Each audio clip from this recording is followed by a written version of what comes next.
Estamos aqui para mais um vídeo para o meu canal do YouTube e hoje o assunto é seleção portuguesa, até porque estamos no momento dos jogos para a Liga das Nações. Sempre que o futebol para, e estamos a falar das equipas portuguesas na Liga BWIN e também nas competições europeias, parece que há aqui um deserto em termos de conteúdo, não só no meu canal de streaming, como também aqui no YouTube. Não estava para fazer este vídeo, mas também para ocupar, em termos de conteúdos, aqui o canal do YouTube, decidi falar um pouco sobre a seleção antes destes dois jogos que vamos ter para a Liga das Nações. E sempre que o assunto é seleção nacional, parece que as redes sociais explodem com diversas opiniões, principalmente sobre a convocatória do engenheiro Fernando Santos. Só que este momento está a ser complicado. Isto porquê? Porque muitos jogadores acabam por sair, outros que deveriam entrar não entram, e ainda por cima deixa aqui um espaço aberto sobre a última ausência do jogador. Neste caso estou a falar de Pepe, o central do Futebol Clube do Porto. A convocatória saiu, portanto muitas ideias e pensamentos sobre a convocatória do engenheiro Fernando Santos, e tivemos logo a primeira situação, ou seja, sai Rafa Guerreiro, o lateral esquerdo, e entra Mário Rui. Aí troca por troca, lateral esquerdo por lateral esquerdo, presumindo que Nuno Mendes será o patrão do lado esquerdo defensivo.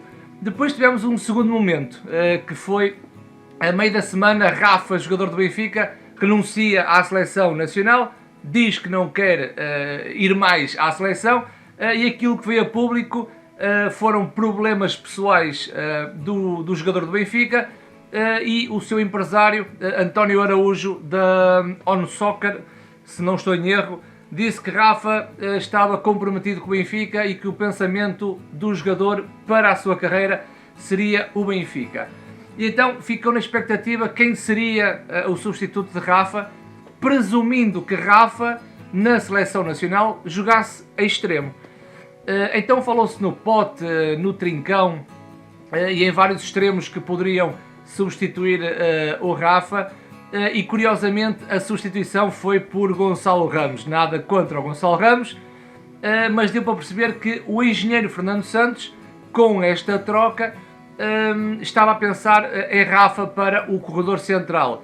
E então deixa de fazer sentido uma possível convocatória ou de Pote, ou de Trincão, ou de qualquer outro jogador no corredor lateral, porque o contexto é corredor central, ou seja, Fernando Santos olhava para Rafa no mesmo sentido daquilo que ele faz no seu clube, no Benfica.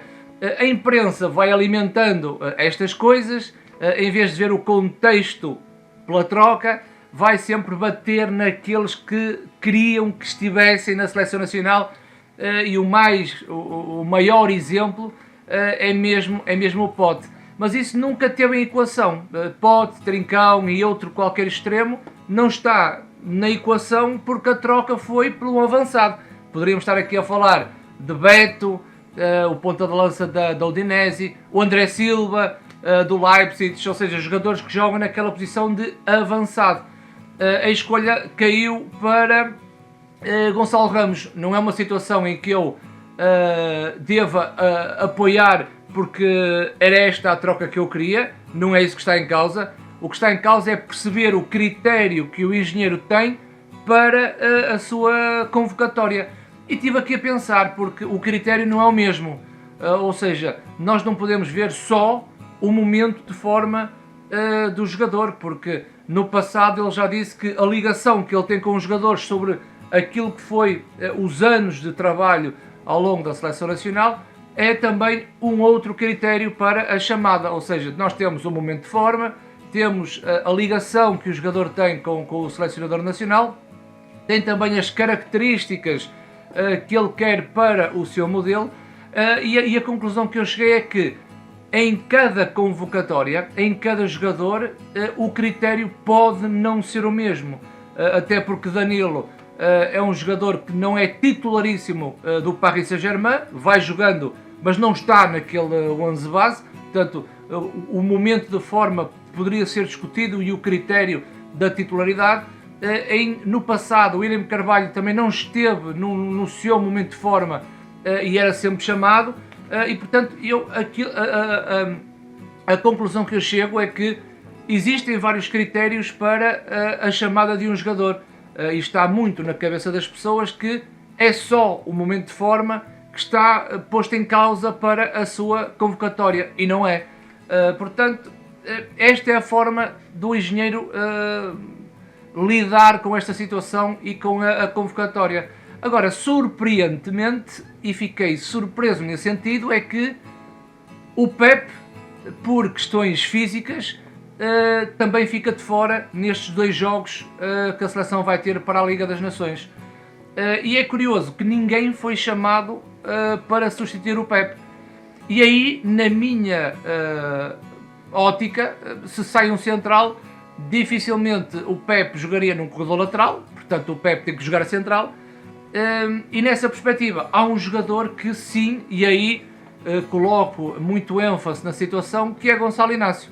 Portanto, Gonçalo Inácio, que o seu momento de forma está espelhado pelos minutos que tem no Sporting, e ele vai para o seu 3º ano, onde já foi campeão nacional no Sporting, e é um jogador que não é chamado, mesmo com esta janela de oportunidade, que faz com que o engenheiro possa ver aquilo que o Gonçalo poderia fazer dentro de campo, numa perspectiva da convocatória para o Mundial, porque isto é outro problema. As pessoas estão todas a confundir que esta convocatória não é para o Mundial, é sim para os 2 jogos para a Liga das Nações.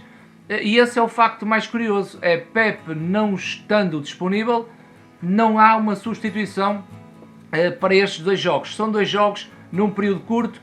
Portugal joga sábado e depois joga terça-feira, já vou falar sobre isso, mas isso é que é de veras surpreendente, porque o caso do Rafa Guerreiro pelo Mário Rui, ou o Rafa pelo Gonçalo Ramos, e eu percebi o momento, o posicionamento, mas depois vejam que o critério é diferente, porque dificilmente ele ia chamar jogadores que nunca tiveram na seleção, e o Gonçalo é titular e o Gonçalo é chamado.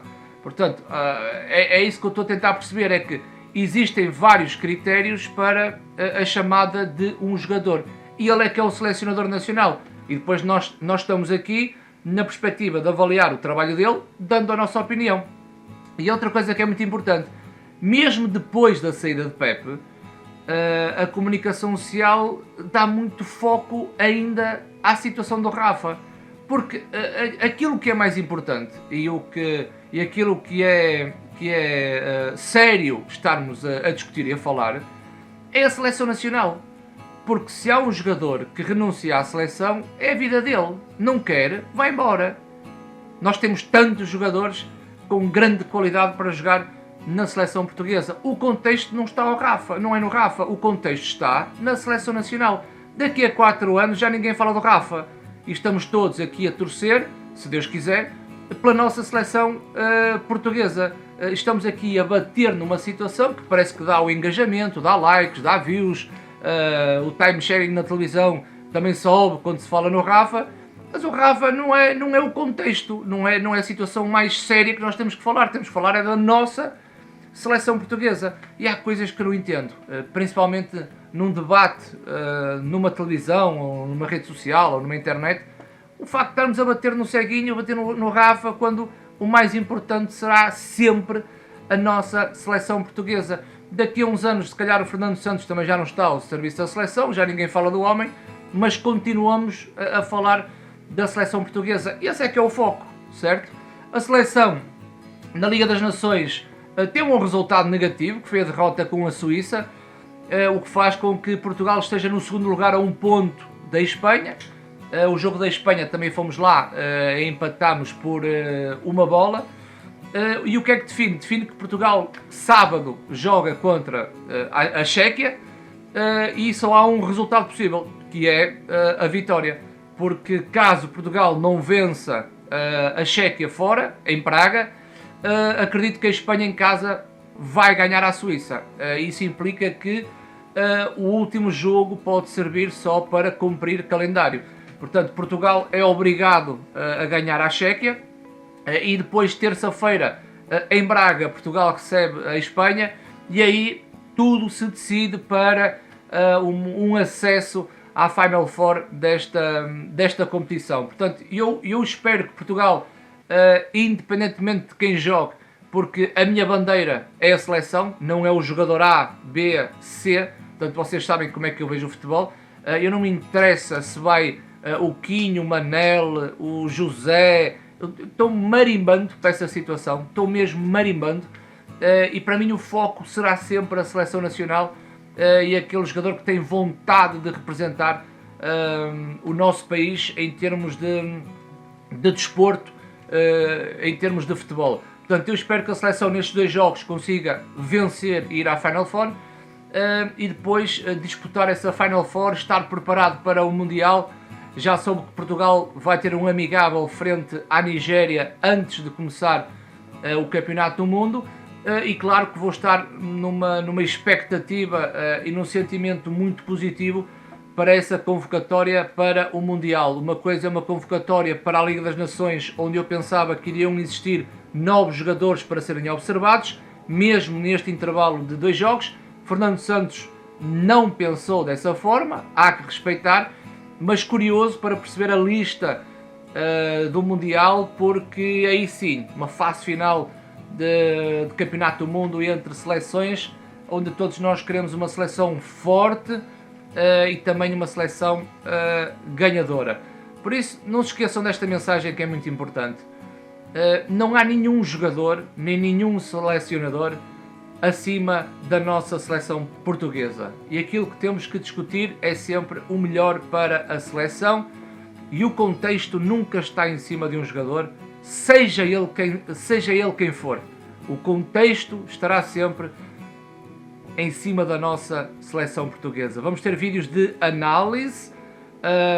Domingo sai o vídeo de análise ao jogo da Chequia, e depois terça-feira eu vou estar em Braga a trabalhar para uma rádio, e depois no dia a seguir temos aí a análise ao jogo frente à Espanha. Espero que tenham gostado deste vídeo, a falar um pouco sobre a seleção. Não se esqueçam de subscrever o canal, que é muito importante. A minha rede social, o Instagram, é onde vocês também se ligam com o meu conteúdo. E já sabem, dar aquele likezinho para motivar e ajudar ao engajamento. E aqui na caixa de comentários, quais são as vossas previsões para a nossa seleção portuguesa nestes 2 jogos, sábado frente à Chequia e terça-feira frente à Espanha.